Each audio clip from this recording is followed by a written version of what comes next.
पुण्यात 2 BHK फ्लॅटच्या किमतीमध्ये स्वतःच्या जागेवर 3-4 BHK बंगलो बांधण्याची संधी ऐकायला थोडं अशक्य वाटतंय ना, पण हे खरं आहे. वाघोली पुणे महानगरपालिका हद्दीमध्ये फ्लॅटच्या 4 भिंतीमध्ये राहण्यापेक्षा स्वतःच्या जागेवर स्वतःच्या मर्जीने बनवलेल्या बंगलोत राहणं प्रत्येकजण पसंत करतात आणि हे स्वप्न पूर्ण करण्यासाठी आज आम्ही वाघोलीमध्ये तुमच्यासाठी एक प्रीमियम NA प्लॉटिंग प्रोजेक्ट घेऊन आलेले आहोत.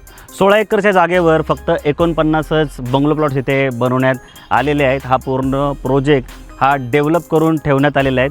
फेज 1मध्ये 25 प्लॉट होते जे की पूर्णपणे सोल्ड आउट आहेत आणि फेज 2मध्ये आता फक्त 24च प्लॉटचं इथं सेलिंग चालू आहे. या प्रोजेक्टमध्ये तुम्हाला 9 मीटरचे सिमेंटचे रोड, ड्रेनेज, लाईट, पाणी, ॲम्युनिटीजसाठी इथे 20,000 स्क्वेअर फूट जागा राखीव ठेवण्यात आली. या प्रोजेक्टपासून पुणे नगर हायवे सोबत प्रस्तावित मेट्रो स्टेशन आणि वाघोलीचं लास्ट बस स्टॉप फक्त 5 ते 6 मिनिटाच्या अंतरावर आहे. खराडी IT पार्क इथून 15 ते 20 मिनिटाच्या अंतरावर आहे. लोगाव इंटरनॅशनल एअरपोर्ट जे आहे ते 30 मिनिटाच्या अंतरावर आहे. सोबत शाळा, कॉलेज, मॉल, मल्टिप्लेक्स ह्या सगळ्या गोष्टी हाकेच्या अंतरावर आहे. मिनिमम प्लॉट साईज ही 1130 स्क्वेअर फूटची आहे. 1.39चा FSI असल्यामुळे तुम्ही इथे 3-4 BHK बंगलो आरामशीर बांधू शकणार आहात. प्रोजेक्ट क्लिअर टायटल असल्यामुळे तुमचं सेपरेट सेल डीड आणि 7/12 तर इथे होणारच आहे. सोबत प्लॉट घेण्यासाठी तुमचं 70 ते 80% बँक लोनसुद्धा होणार आहे. वाघोलीसारख्या प्राईम लोकेशनला NA बंगलो प्लॉट्स घेण्याची संधी मुळीच चुकवू नका. या प्रोजेक्टच्या साईट व्हिजिटसाठी स्क्रीनवर दिलेल्या नंबरला कॉल करू शकता आणि बाकी डिटेल्ससाठी कमेंटमध्ये टाईप करा वाघोली NA प्लॉट. आम्ही या प्रोजेक्टच्या सर्व डिटेल तुम्हाला पर्सनली DM करू.